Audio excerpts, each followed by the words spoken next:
नमस्कार शेतकरी मित्रांनो. गेल्या 2 वर्षापासून आपण हे वेणुगंगा टेक या नावानं चॅनल चालवत होतो. मात्र यामध्ये आपण थोडा बदल केला, कारण आपण शेतीविषयक माहिती देत असल्यामुळे मी याचं नाव आता वेणुगंगा शेती योजना असं केलेलं आहे. आणि मागच्या 2 वर्षापासून शेतकऱ्यांना योजनासंबंधी पीक विमा असेल, अतिवृष्टी अनुदान असेल, शासनाचे विविध जी.आर. असतील, याबद्दल माहिती देण्याचा प्रयत्न करत आहे. आता मी आज माझ्या चॅनलचं सहज व्ह्यूज बघितलं, की आपल्या जे चॅनलवर बरेच लोक असतात, जे माझे व्हिडिओ बघतात आणि इतरही लोकांचे बघत असतात, जे माझ्यासारखे काही सांगणारे आहेत त्यांचे.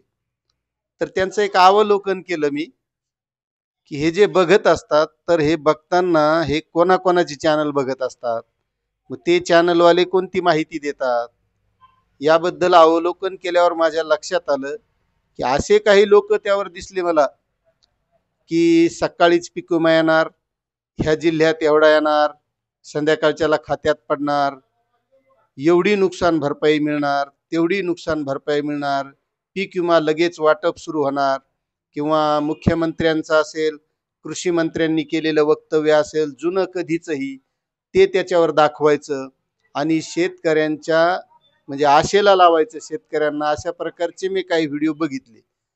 बरं, असा माझ्यासारख्यानं जर हे सांगितलं, की 32,000 रुपये हेक्टरी पीक विमा वाटपास सुरुवात, हे खरंच शेतकऱ्यांना पटतंय का?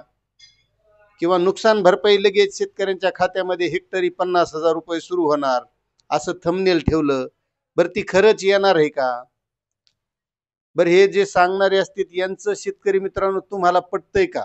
हे सुद्धा कमेंट करा, म्हणजे मला सुद्धा लक्षात येईल की खरंच हे जे सांगणारे लोक आहेत, की हे खरंच शेतकऱ्यांना पटतंय का?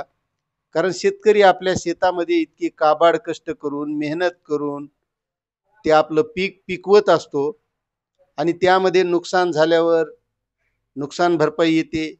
पीक विमा काढलेला असेल तर पीक विमा येतो.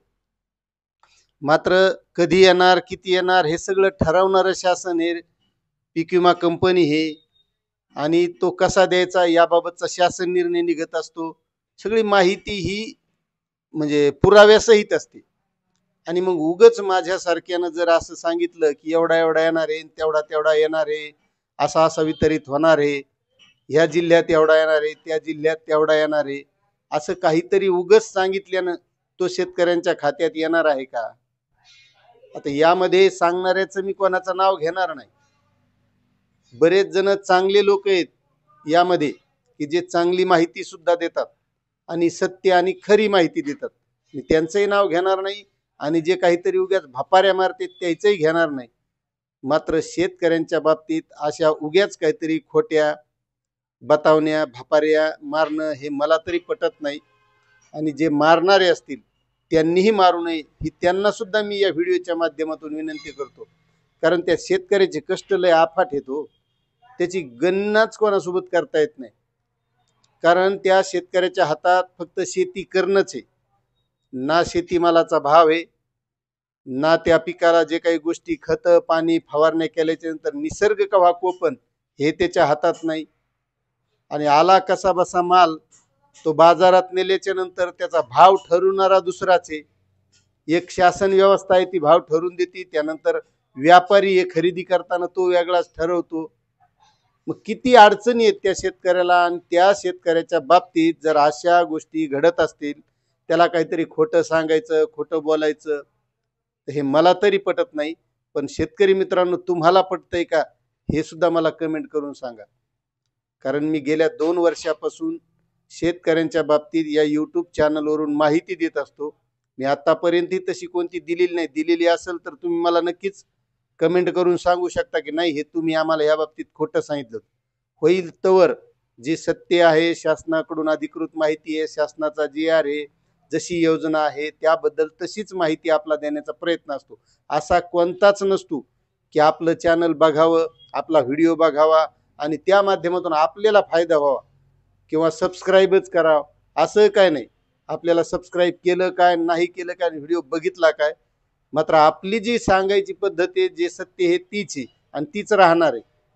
कारण शेतकऱ्याची काय हळहळ असते, त्याचे काय कष्ट असतात, याची 100% जाणीव मला असल्यामुळं मी कधीच ते करणार नाही. मात्र काही लोकांची कीव येते की ते आपल्या फायद्यासाठी शेतकऱ्यांना काहीतरी भपाऱ्या मारण्याचं काम करतात आणि शेतकरी सुद्धा ते बघतात. याचंच मला नवल वाटतंय. आता याबद्दल तुम्हाला काय वाटतंय नक्कीच कमेंट करा. आपल्या चॅनलला सबस्क्राईब करायचं असेल तर करा, नका करा त्याबद्दल काही दुमत नाही.